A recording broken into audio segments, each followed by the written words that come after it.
your strings what the day is meant to bring. And I remember smiles so bright they would last all night, or a month or two, not a lifetime from you.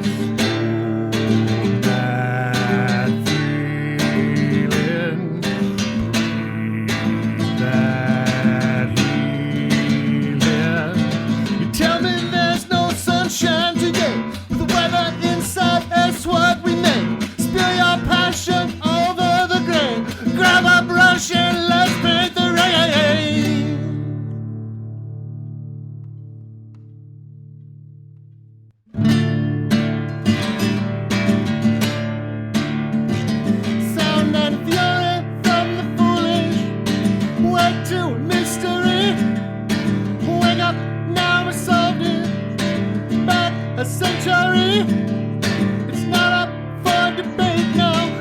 Replicability. And if the notion scares you, what do you think you need?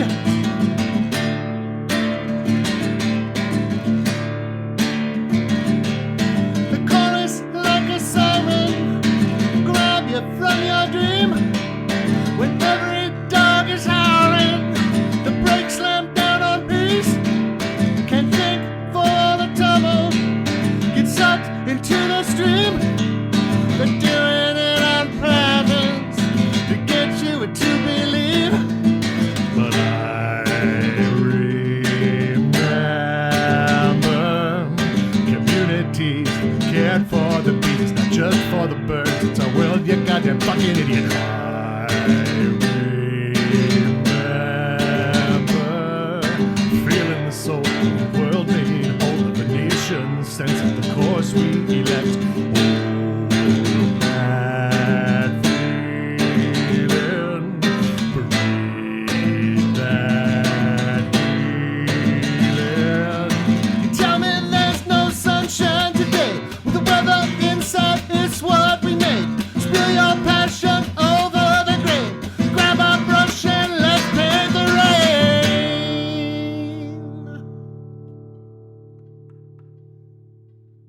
Frank, Chapter 6. How a fine act of faith was performed to prevent intemperate weather, and how Frank was beaten up. As evening came, Frank and Les were hauled to their feet and frog-marched out to a waiting minivan, then shoved onto the thin carpet of the open trunk amid the crumpled shrink wrap and roughly used cardboard left over from a day spent in disaster relief. Famished, they set their fingers to grasping up crumbs of graham cracker and lemon curd and sprinkle-laden gobs of chocolate frosting. Their repast became complicated by the bounding of the minivan as they left the paved roadway for a humbler thoroughfare, which gained altitude until they arrived in a parking lot beside an open natural area. Frank and Les were left in the minivan while their captors exited and put on billowing white robes and pointed white hats. Then they were hauled out and fitted with smocks made from burlap sacks. Upon Frank's smock was painted a large ear upside down in dark green. Upon Les's smock, a great open mouth spat flames in bright red. Cars were pulling up and emptying out, and people were donning white robes and pointy hats all around them. Frank and Les were soon joined by other besmocked persons, and they learned that Les would hang for blasphemy, while Frank, who had listened with an air of approval, was in for a surprise. Their cohort included a young man who had been caught reading a book during a football game, a boy who had gone to school wearing a shirt that exposed his navel, a man who had applied for a marriage license with a woman whose skin was noticeably lighter than his own, and a woman who had snuck back to Texas from Mexico in order to search for her son. 5 years previous, and in his infancy, he had been ripped from his mother's arms and dumped in an overcrowded cage with no explanation and no record, in fierce compliance with the most compassionate and responsible of all possible immigration policies. A bonfire blazed ahead, and a sound system pumped out J.S. Bach's "Sheep May Safely Graze" a little too loudly in order to cover the thrum of its generator. A great assembly of people in white robes and pointy hats already stood there. As the stragglers found their places among the throng, the organ flutes diminished. A young woman from the Houston Christian Ladies Auxiliary took up a microphone and sang the Star-Spangled Banner very badly. Everyone sang along, even Frank and Les and the mother from Mexico. It was easier on the nerves than just listening. Frank and Les and their new cohort were then made to march in procession, and an ominous bass drone shook from the sound system, punctuated by drum strikes shimmering with digital echo. It reminded Frank of the evening game shows he once had watched with his beloved Misseltits. When they reached the fore, the music stopped abruptly, and the preacher from their little strip mall church stood and took up a microphone. He wore a robe and pointy hat in red silk, adorned with black crosses. "Blessed be!" His voice came out overloud, and the crowd murmured his words back. "The Lord is angry," he announced. The crowd made noises of assent. "He hath looked down upon the wickedness of the people of Houston, and in his infinite compassion and wisdom sent the tempest as a fearsome warning." People in the crowd reassured one another, saying, "It was a warning." The preacher continued, "A warning to the snobbish, who hold themselves above our wholesome cultural traditions. A warning to boys and girls who don't mind their elders, and a warning to their parents, who surely know better. And them good Texans at that. The Lord is angry with you, folks. A warning to the gubbin foreigners, come to soak up the blessings earned by the hard work of the American people and steal our birthright. You got no place here."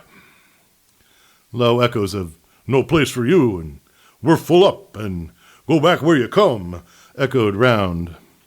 When the enthusiasm began to diminish, the preacher took up once again. "A warning to those who don't keep their rightful place. You are ugly in the sight of the Lord. To blasphemers who come to Houston with their newfangled notion, speaking of cause and effect and sufficient reason. Bull.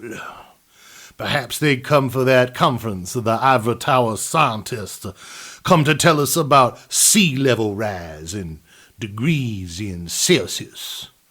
The Lord is moved to anger by your arrogance.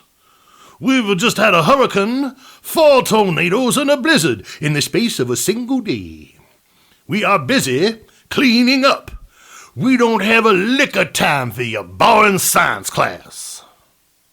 The crowd erupted in cheers of agreement.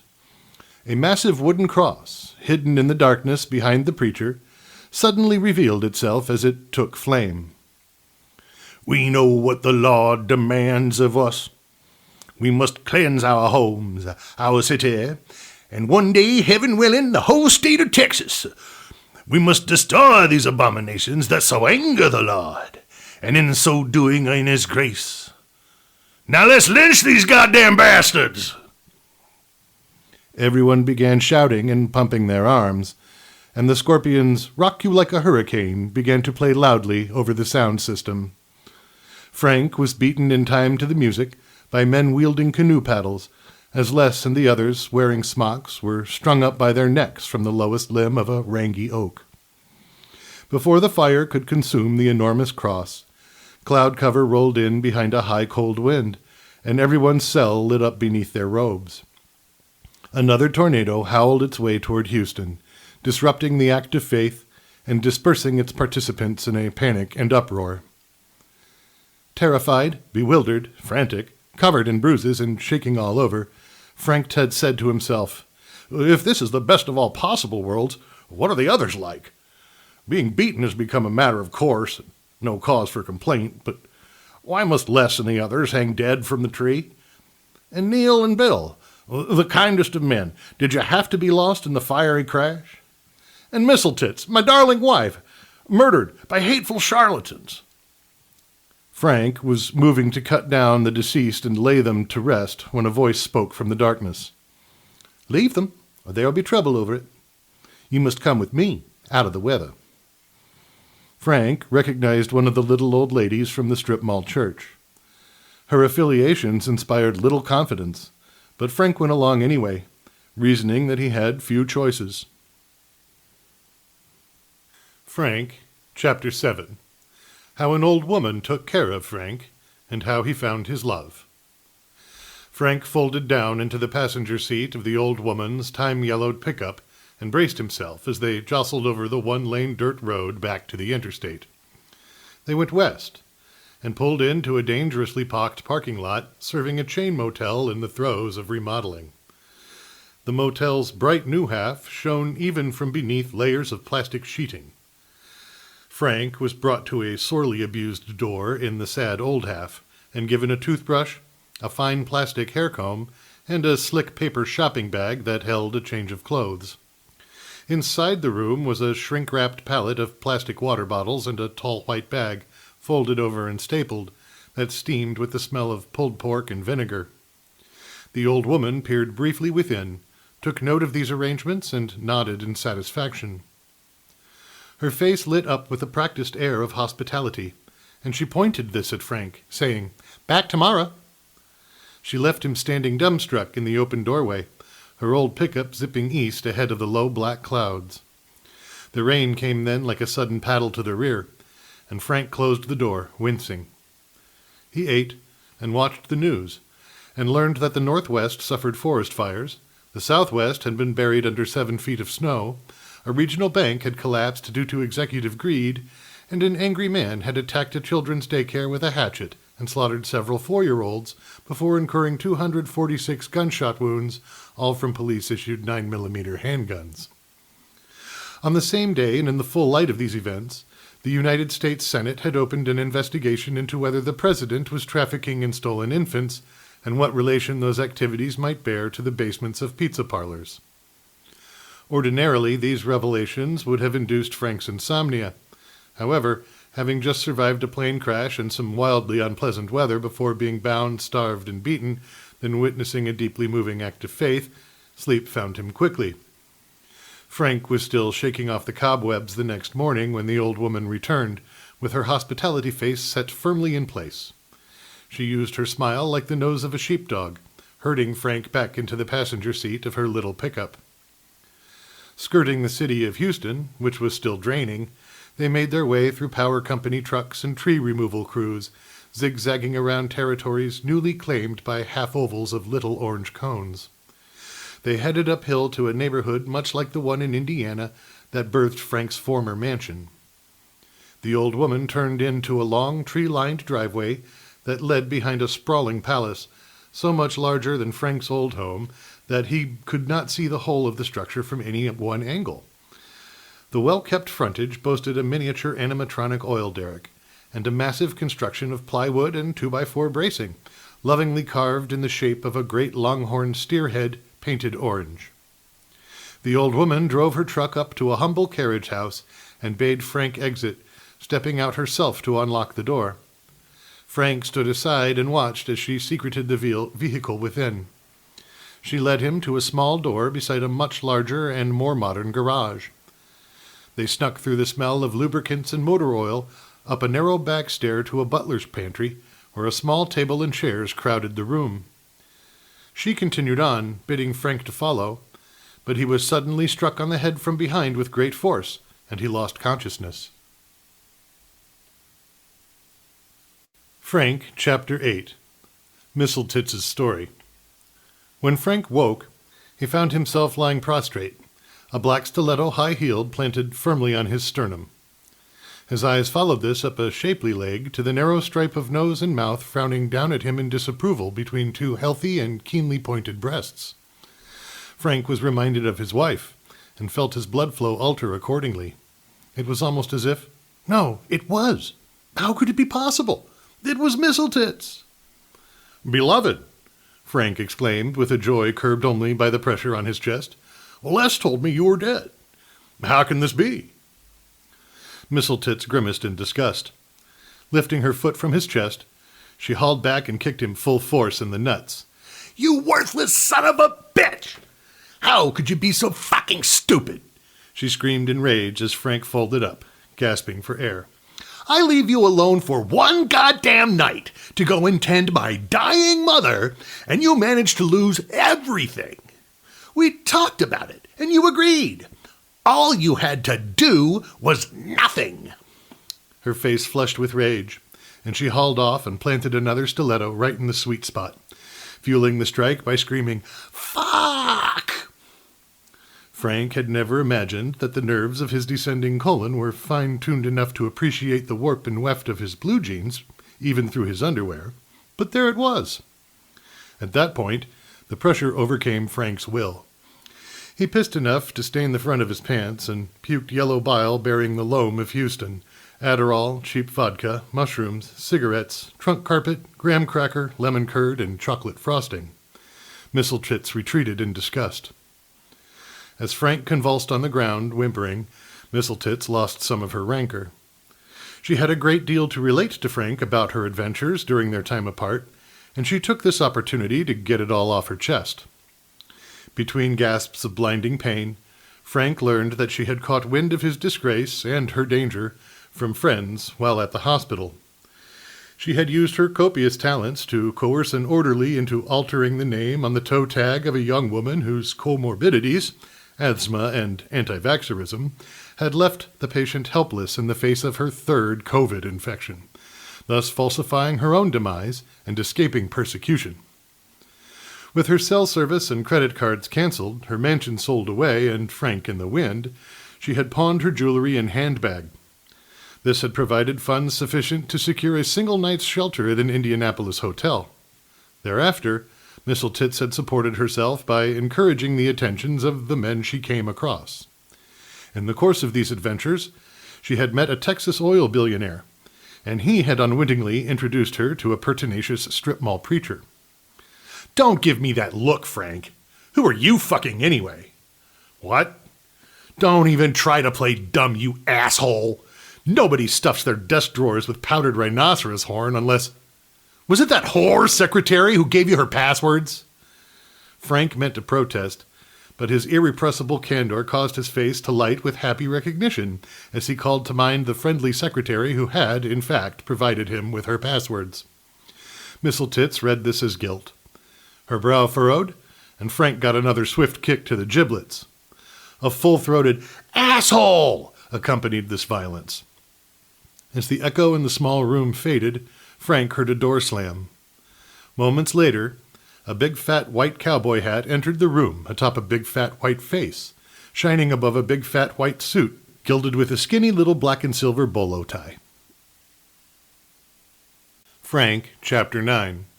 What happened to Misseltits, Frank, the oil billionaire, and the strip mall preacher. The big fat white man took one look at Frank and slapped Misseltits, a big fat white hand to the face. Then he grabbed the forearm she raised to probe her stinging cheek and hauled her, wailing in terror, over to one of his dining chairs. Sitting, he took her over his knee with a single-minded grimace. Seeing his wife assaulted thus, Frank found himself suddenly infused with new strength. The object that had struck his head, a big fat white ceramic bust bearing the visage and headgear of the master of the house, was lying on the ground near his feet. Taking the cumbersome object in hand, Frank stood and approached the oil billionaire who was beating his wife. The fabric of the hat provided only nominal padding, so that when Frank's haymaker swing collided with his temple, the billionaire's face and arms went slack, and his head fell back in the chair as Misseltits slumped to the floor. A bright red bloom began to spread across the white fabric of the hat, and soon a trickle of blood came to run down his cheek. Frank reached for Misseltits, cupping her arms and pulling her away, trembling and shaking and weeping. Frank and Misseltits lay on the narrow floor, away from the blood and bile and urine which had now come to stain it, and moaned as they caught their breath. Suddenly, the old woman gave a hiss of panic and fled.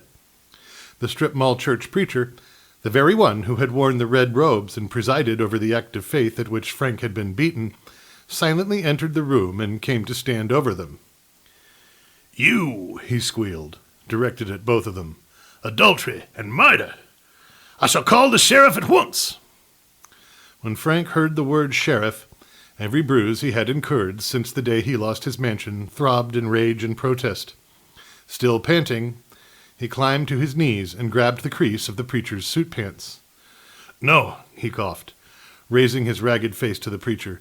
"Please, you don't understand." Frank's head fell back to his chest, coughing and sputtering.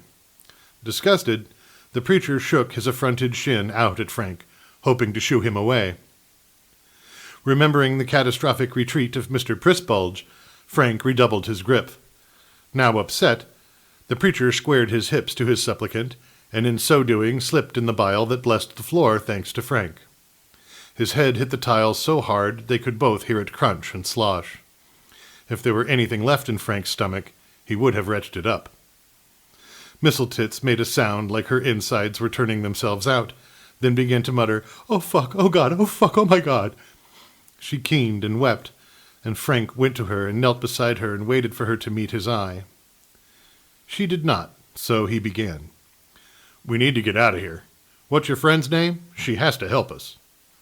Mistletoe sniffed and snuffled and caught her breath, then nodded her head and let Frank help her stand.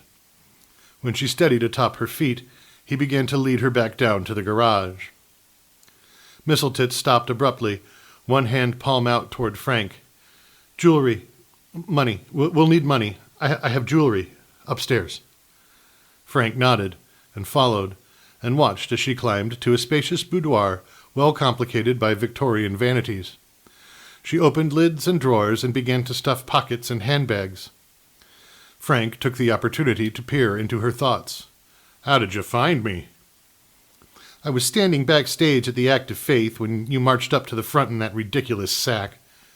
Up until that moment, I thought I never wanted to see you again. But when I caught a glimpse of your idiot asshole face, I knew I just had to kick it."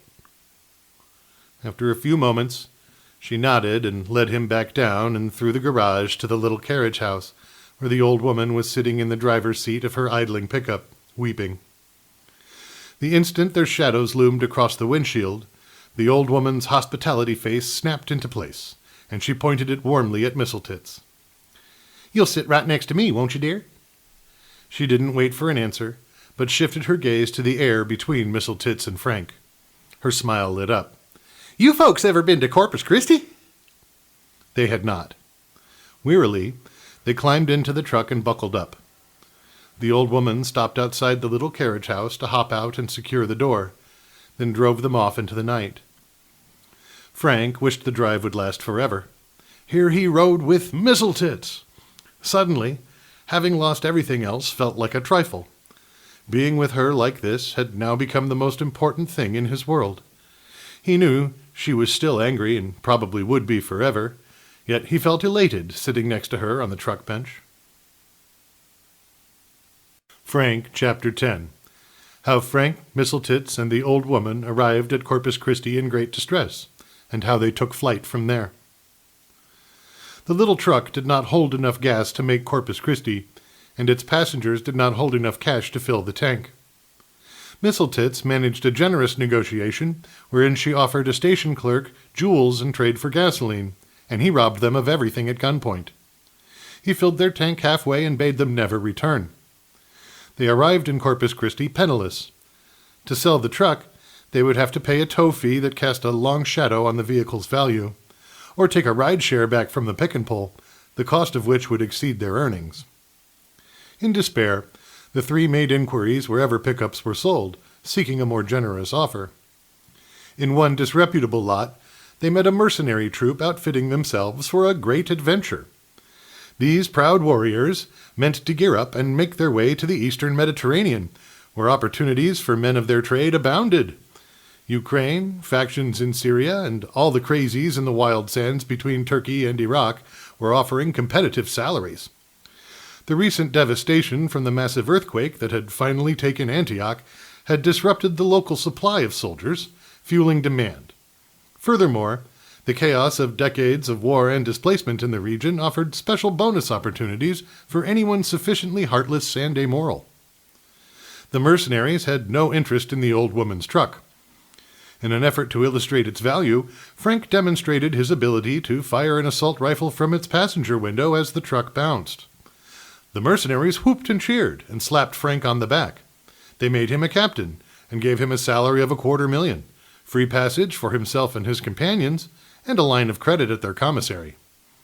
One of the guys even had an uncle in San Antonio who needed a truck such as theirs on his ranch, and he paid them $600 for it. The airport in Antakya had been rendered useless, so they flew into Iskenderun. Aboard the aircraft, Misseltitz and the old woman made it clear to Frank that they were glad of the opportunity to stay ahead of any murder charges, and grateful to him as the provider of said opportunity.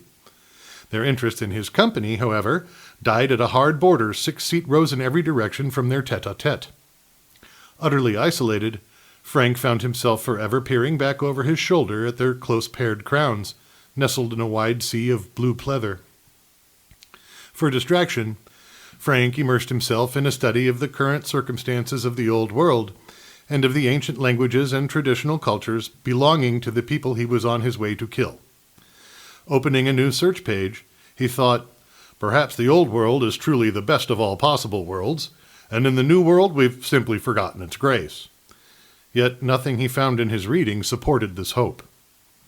At length, Misseltitz tired of the old woman's company, and called him over on the pretext of settling a bet. The old woman here is dying to know whether the powdered rhinoceros horn has any actual effect. I suggested that we simply ask you, and she insisted that you will lie about it no matter what.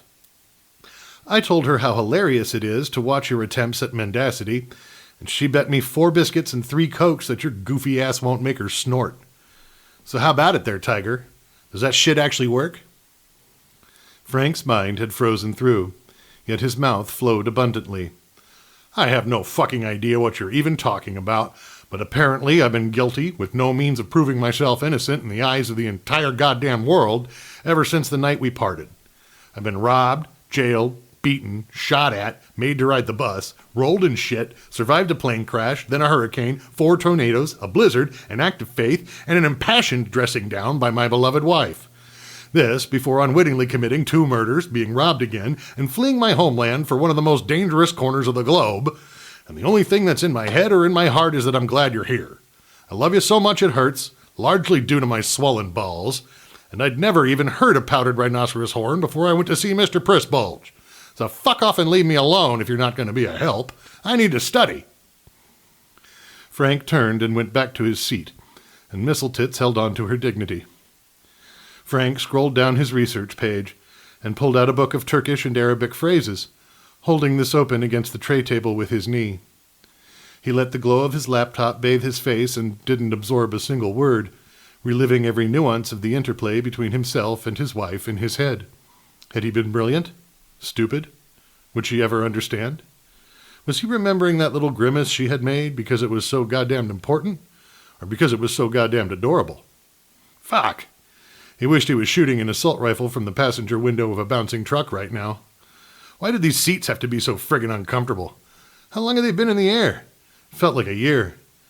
Frank's frustration triggered his adrenals, and he spent his fury tucking jackets and pillows about and beneath himself. No arrangement of these items offered much relief for his bruised backside, so Frank tossed and turned in his little seat, wondering at the amalgam of market forces that could have produced such an unhappy design, which now served him so poorly.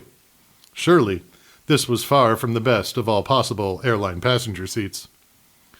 Disgusted, Frank stood and made his way to the rear lavatory. He did not need to use it. He just wanted a passing glance at his lovely wife. Pretending not to notice him, she hid herself behind her dark curls as he passed. Yet, on his return trip, she called out to his back, "What the fuck is a Prissbulge, anyway?" Frank turned, glad of an opportunity for conversation. Huh? Oh, Mr. Prissbulge was Mr. Gladstorm's immediate supervisor, and— What?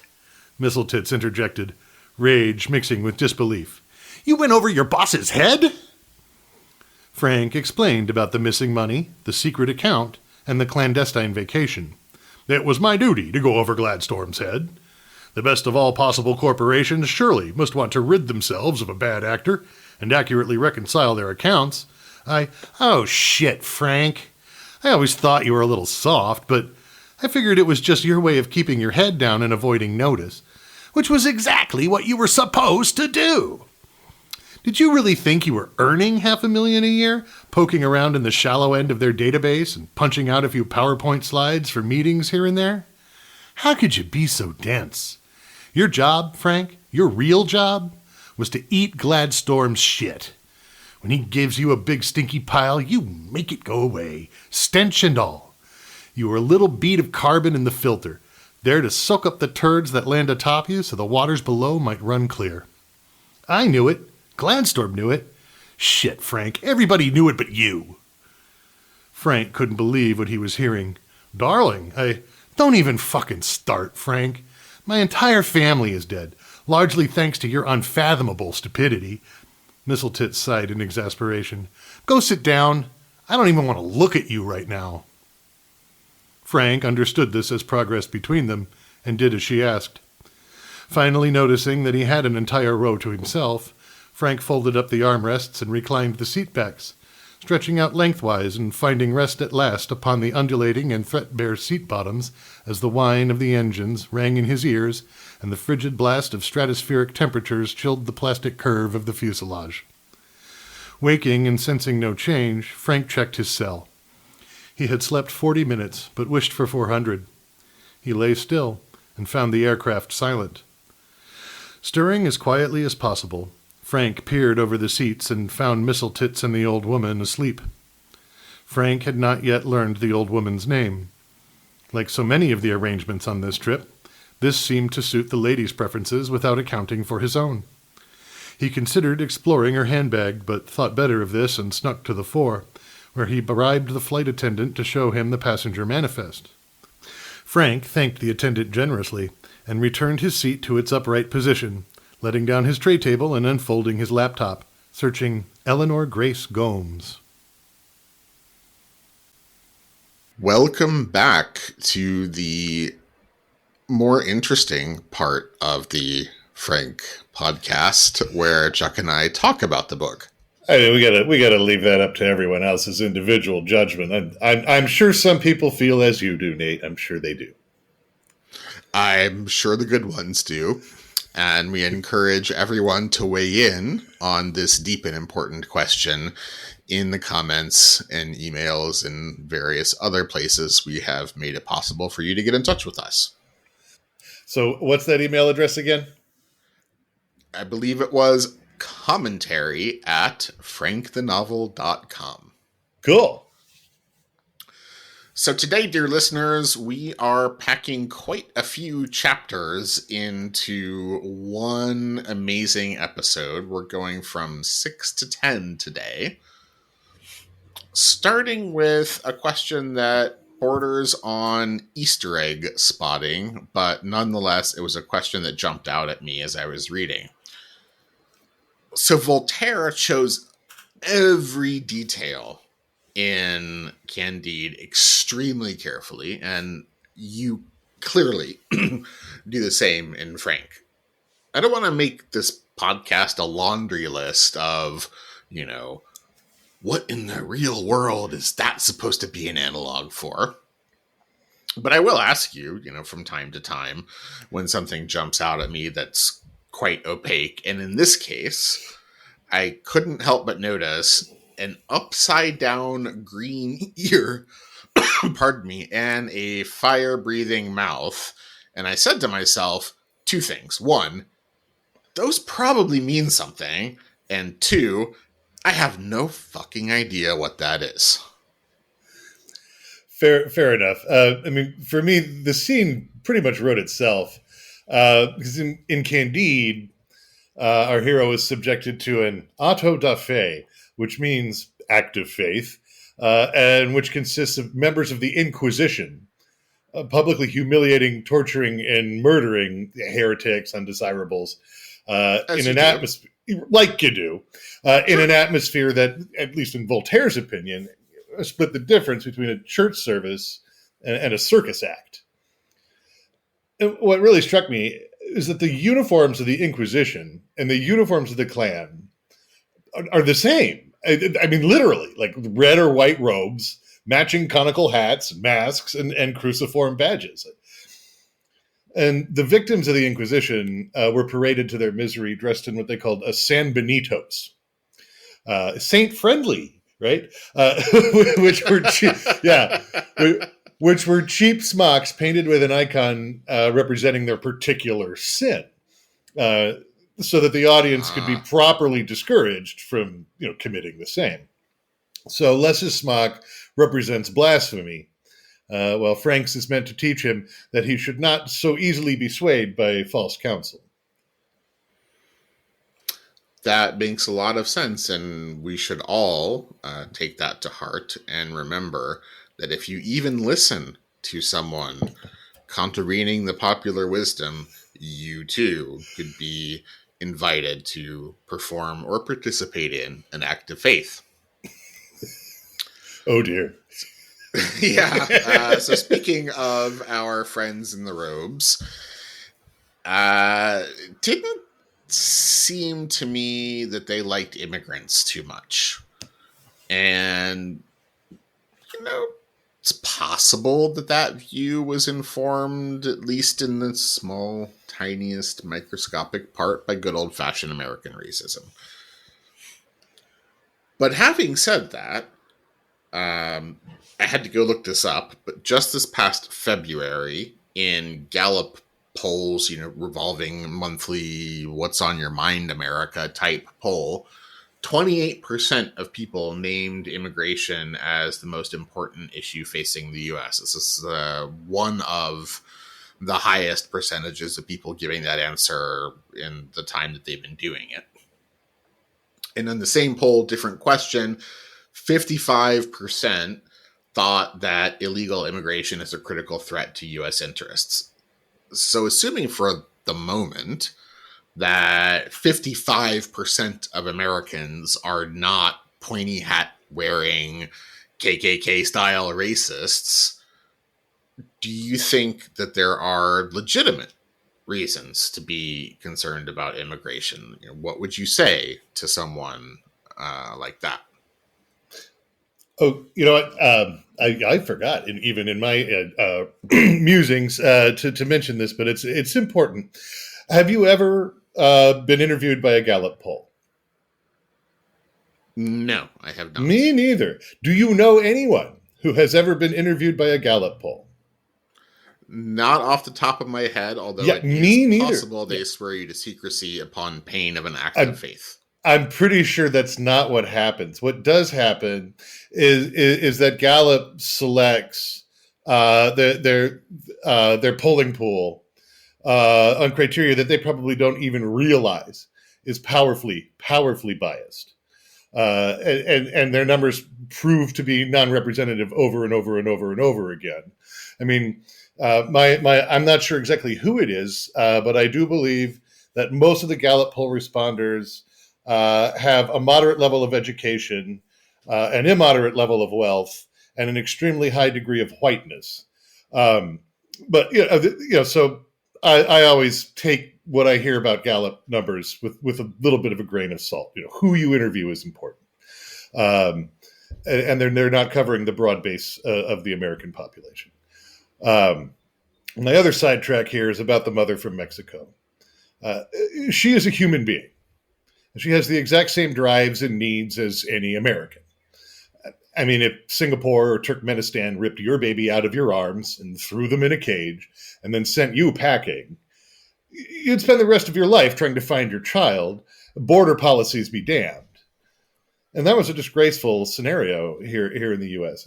As an American, I mean, I am embarrassed to say that we performed that very act of inhumanity hundreds of times, as a matter of intentionally inhumane policy. And I mean that any American would think that up, or would have the guts to ask someone to perform that task, or just the indecency to perform the task themselves, the baby ripping away from the mother. Or that someone could even just blandly accept that all of this is going on. That just makes me absolutely sick. To your question, what I always say to someone who tells me that they feel that illegal immigration is a critical threat to U.S. interests is, what makes you think so? And they often reply, well, everybody says so. So I ask, like who? And the answer is usually a change of subject. But if not, I learned that it's either a Fox News personality, a radio talk show host, an online news outlet with a very low authenticity rating, or a Republican politician repeating something they heard from one of the above. And that's not everybody. I think this person would be astonished to learn just how many people actually don't share their view, which would be 45% by the Gallup poll count. Because they hear it in their car, and then they see it on their TV, and then the same crap pops up in their online experience. And of course, that sparks conversations around water coolers and dinner tables. And I mean, in this manner, it becomes a great big assumption. You know, you hear things like, well, they get free health care. Please. A lot of people don't know this, but anyone can get free health care. All you have to do is show up, receive the care, and then not pay. No clinic in the U.S. will detain or prosecute you. It's a matter of policy.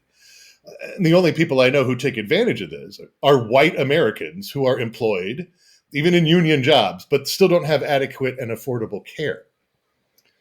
Also, the they in this equation is not every illegal immigrant, but specifically the DACA recipients, people who were brought here by their parents. They're not criminals. They're people playing the hand they've been dealt. And they're not getting free health care.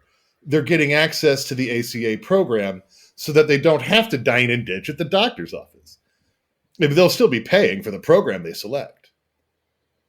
But as long as some ambitious and amoral loudmouth on a morning radio program can bullfrog up this crap about them getting things that his listeners rather badly need for themselves, everyone will point their fingers at and take out their frustrations on them.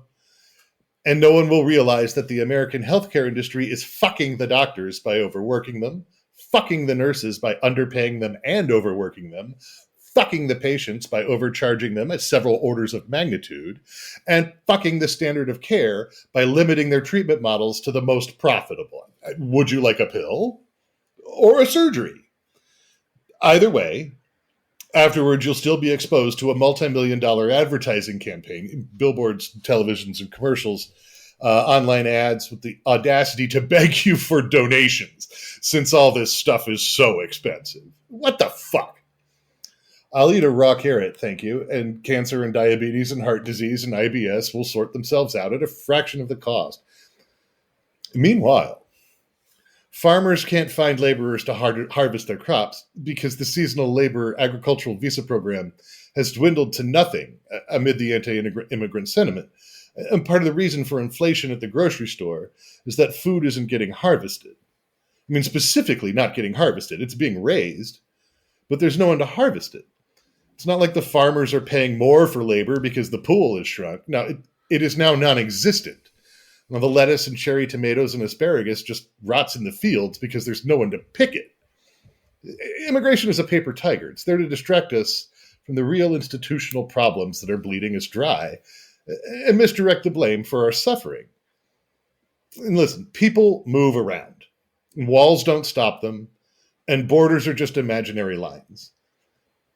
Even if we could alter the universe to conform to the naive presumption that a border can be secure, and we stopped all the immigrants from Mexico, Honduras, Venezuela, Haiti, Yemen, Syria, Ukraine, Afghanistan, the Philippines, North Africa, West Africa, East Africa, India, Pakistan, Indonesia, Micronesia, Polynesia, and whatever place gets flooded out next, if we could actually do that, it would do nothing to bolster or advance the U.S. economy. It would have no effect on your income, your expenses, or your quality of life. If we want to improve those things, we need to identify the problems in our own institutions, dig them out, and replace them according to proven policies, preserved by transparency. I'm not pretending that people aren't coming to our southern border in record numbers. That is happening, absolutely.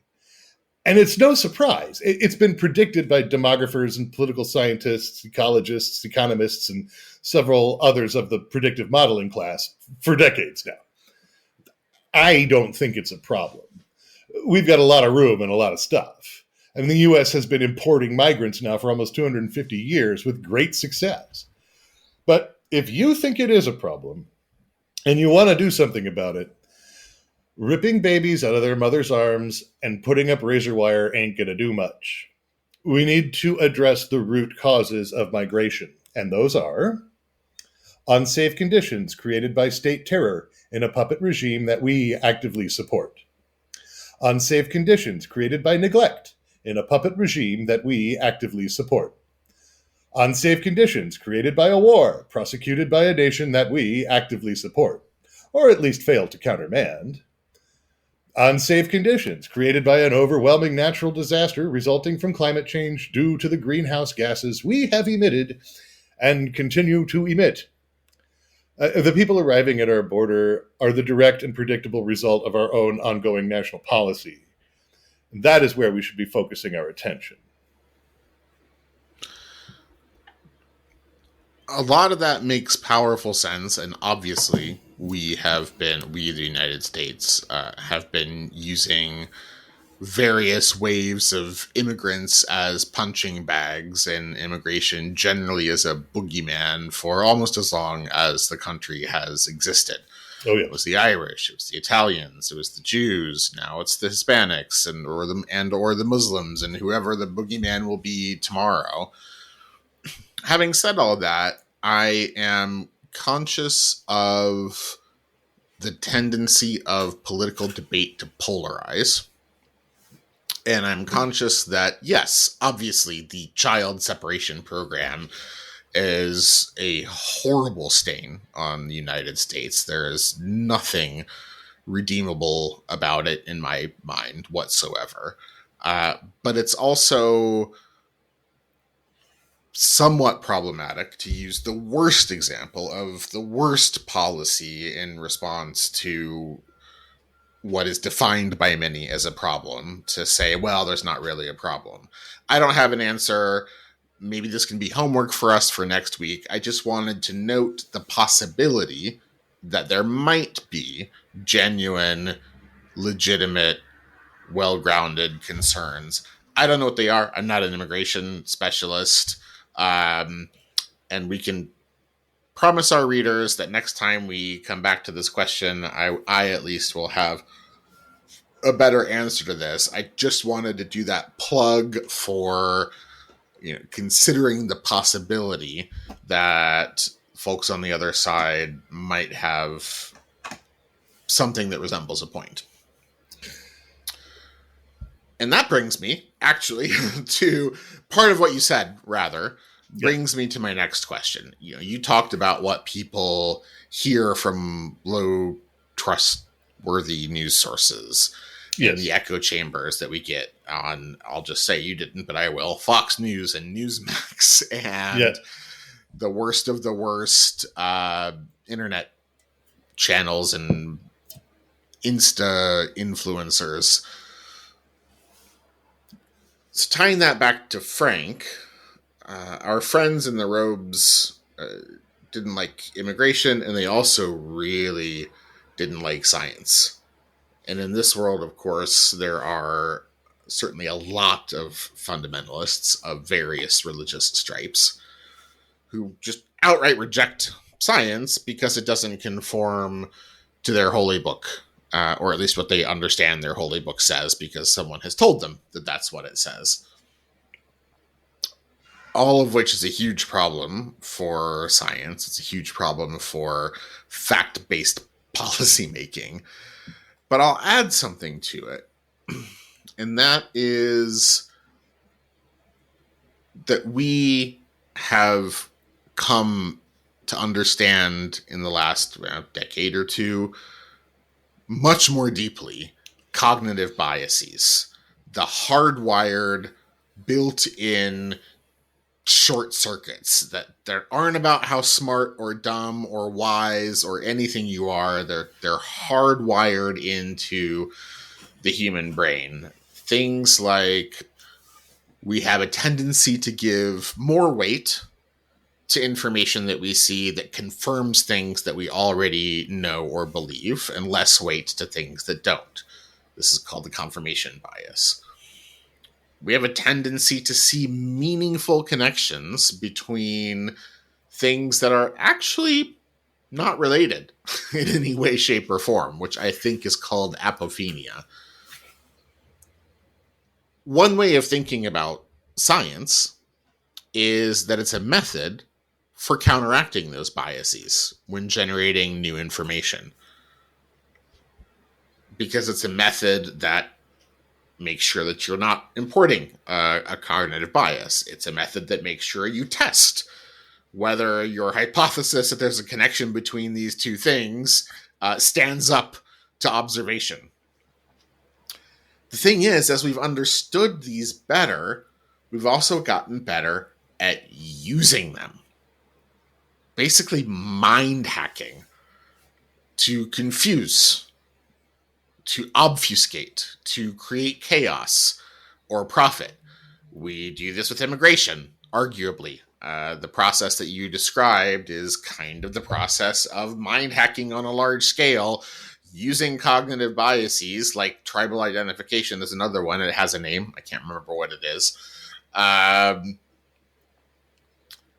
So all of that is to say science is in trouble because the ways in which we produce knowledge, the way in which science produces knowledge, has come under very effective attack by people wielding weapons rooted in our cognitive biases. Social media accelerates this, but it's not just social media. It's also Fox and Newsmax, and it's frankly also the water cooler. How do we counteract that? It's a good question. I guess, I would start by saying that, I wouldn't characterize our understanding of the cognitive biases as being truly deep. To me, it seems that area of inquiry is still just getting started. And I would also say that a confirmation bias doesn't motivate content creation. It only explains why some content is so effective. And apophenia, it seems to me to be a baked-in consequence of the impulse to inquire. We constantly make comparisons and judgments in order to advance our understanding of the world around us. As a consequence, we hit on a false positive every once in a while. If we have the robust methodology of science with us, it's not a big deal because the false positive won't be replicated in future comparisons, so it becomes extinguished as our own personal body of knowledge grows. I would say another very common bias is to overtrust. And while psychologists applied this mostly to individual interactions, it seems to me that we also overtrust our institutions. And when you say one way of thinking about science is as a method for counteracting biases when generating information, you give us a perfect example. And it's one of the biggest problems in science. The people doing the science, when they're experts in their fields who understand the knowledge base well enough to think up clever experiments for answering questions that knowledge base suggests, they're not the people generating content, not the content consumed by the public at large. Right? And so between the scientist and the layperson, you have the institution that hosts them, the organization that funds them, the peer-reviewed journal that publishes them, their collaborators, and then the fickle attentions of the media. Most of the scientists I've known spend all of their time dealing with the first four and none of their time actually advancing science. And those that generate the content that the public consumes, they usually only turn to science when they have a dog in the race, their own confirmation that, bias. If science seems to support their deep and abiding wish for dogs that don't slobber so much or ice cream not being that unhealthy after all, you can get a solid 10-minute segment. But most research results are never reported to the public, not in Scientific American, not in the high school curriculum, and not in a news bulletin. So there's no throughput, there's no we in science reporting. You have scientists doing science and reporters doing reporting, and the gears only line up every once in a while. Even when they do, the audience is more likely to come away with the reporter's take on what the research means, and not the scientist's more specific explanation. Moving on to the people who use the biases to obfuscate, the mind hackers.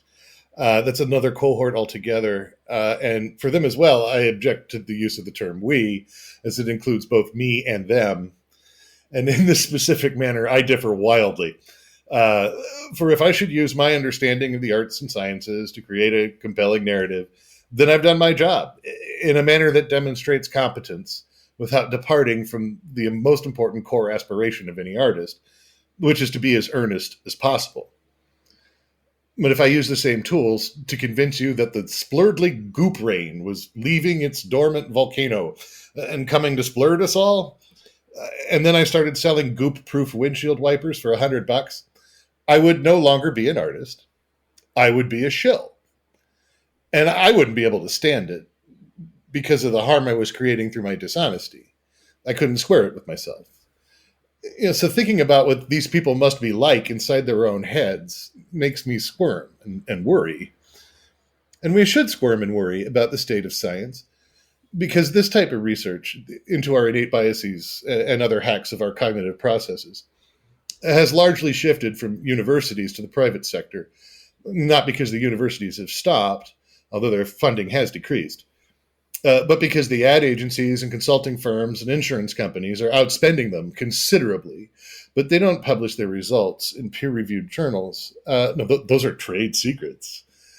They don't even have to tell anyone outside the company what they're researching. There's no accountability or oversight, so it could be as weird and creepy as any of the subliminal message brainwashing crap we heard about as kids, but, actually real. So you're right. Science is in trouble. How do we save it? First of all, fund it. The NSF and the NIH spend a fraction now of what we've historically budgeted. I mean, from the 1940s to the 1990s, the rapid advances in technology and quality of life that were spearheaded right here in the US, like the jet engine and the microchip, were a direct result of that funding. While we're at it, we have to fund education. Then we'll have more people who can do science, also more who can use the resulting technology without hurting themselves or others. After the funding, we're going to need accountability.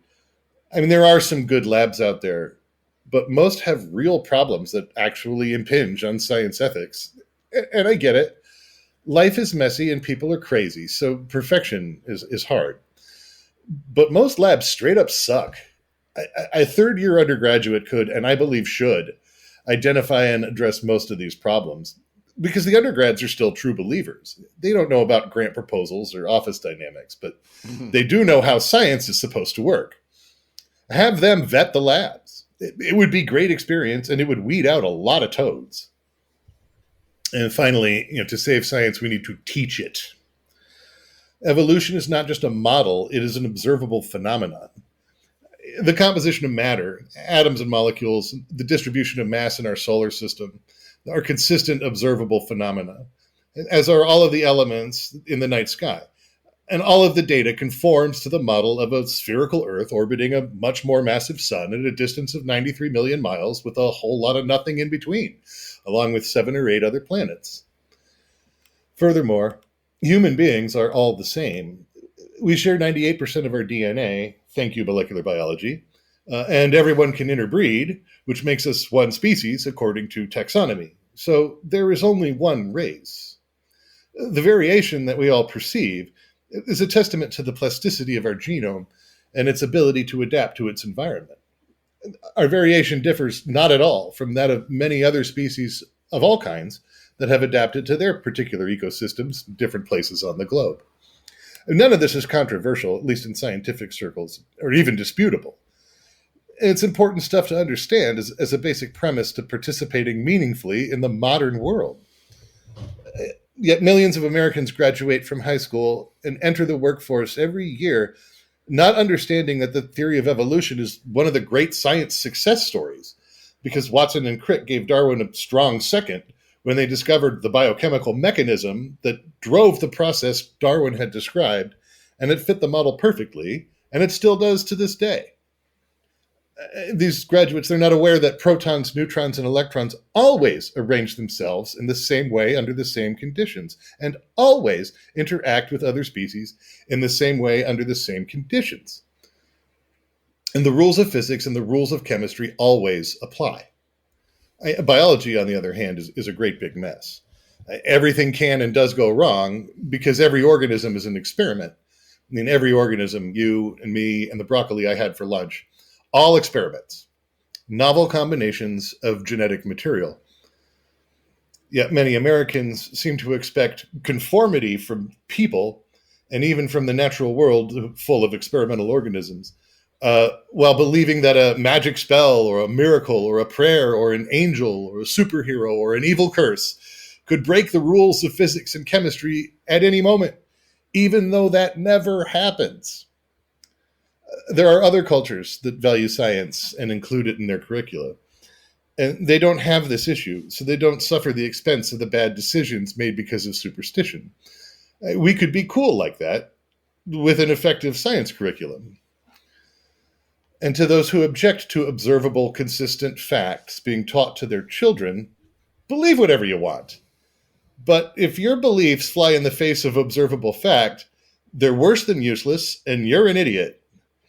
And if they can't hold up to your children's earnest scrutiny, maybe you should give it another think yourself. Fair enough. A couple things I could quibble with in there, but Okay. by and large makes a ton of sense. I think I'll just confine myself to noting that you're absolutely correct about private sector companies doing the lion's share of the research now into how our brains work, and obviously how that affects our consumption of whatever it is they happen to be selling. But They're not also, doing it for our benefit. Yeah, go ahead. but also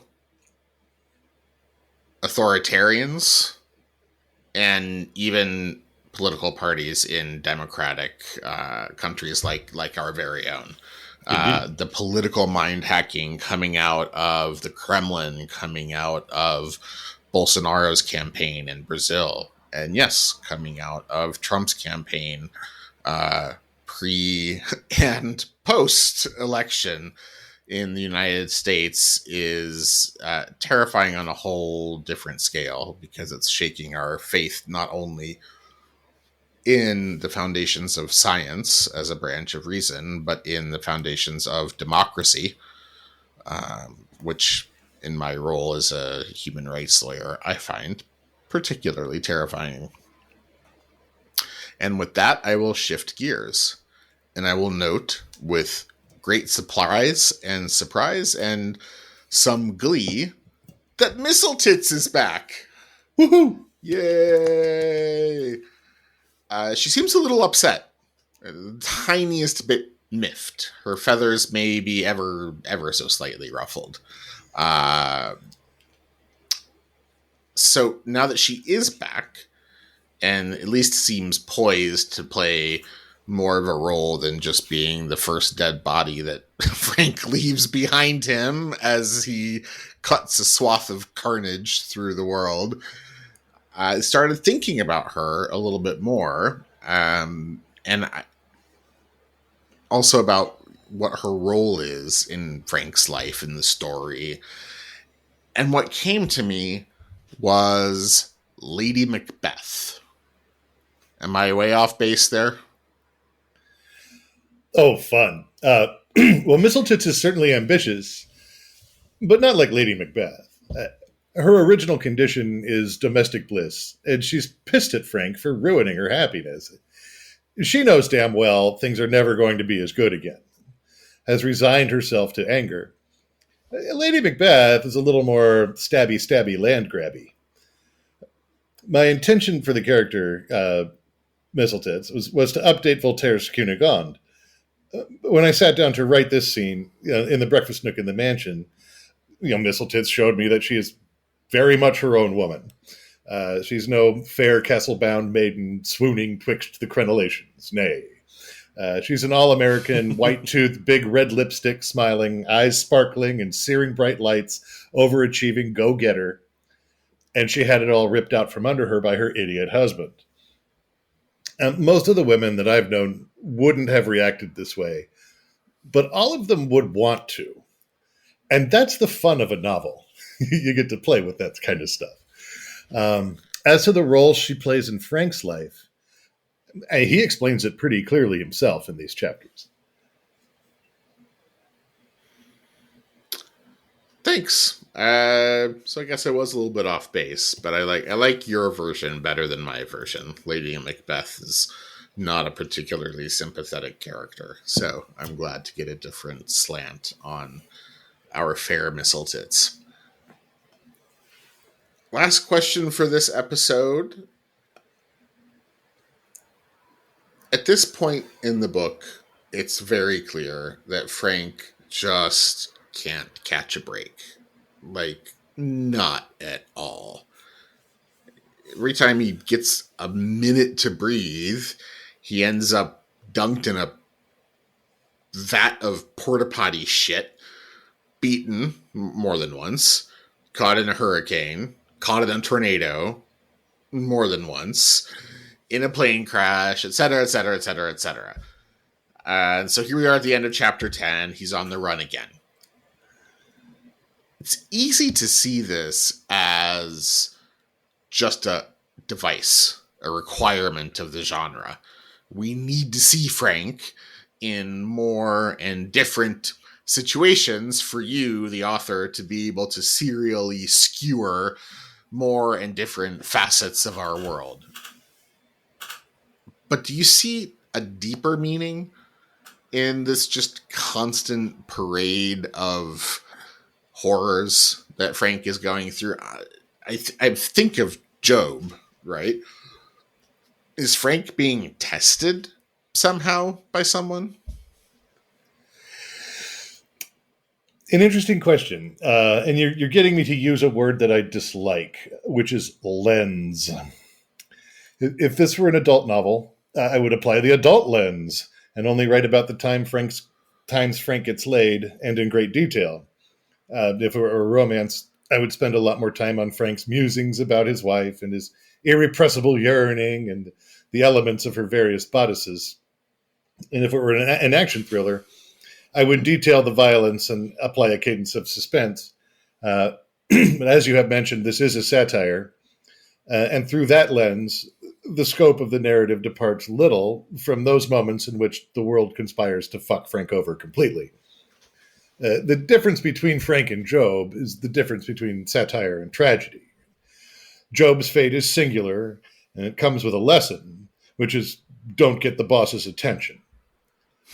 Frank's misfortune, on the other hand, applies to all of us. We cannot escape the absurdity of our world, and every once in a while, a wave of that absurdity rises up and smacks us down. The purpose of satire is to inspire people to swim up the waves and fight the absurdity. Because once you see the absurdity for what it is, which is both unnecessary and harmful, the will to fight emerges. And that's all it really takes. I mean, the fight itself is easy. It's the get up and go part that's truly difficult. And that is a wonderful place for us to end this episode by inviting our intrepid listeners to swim upstream every once in a while, pause for a second, question what you're told, go find a primary source, ask someone whose opinion you would not normally seek, apply logic, apply reason, apply compassion. And we will leave you with that until next week. Yeah. Bye-bye. Spill your passion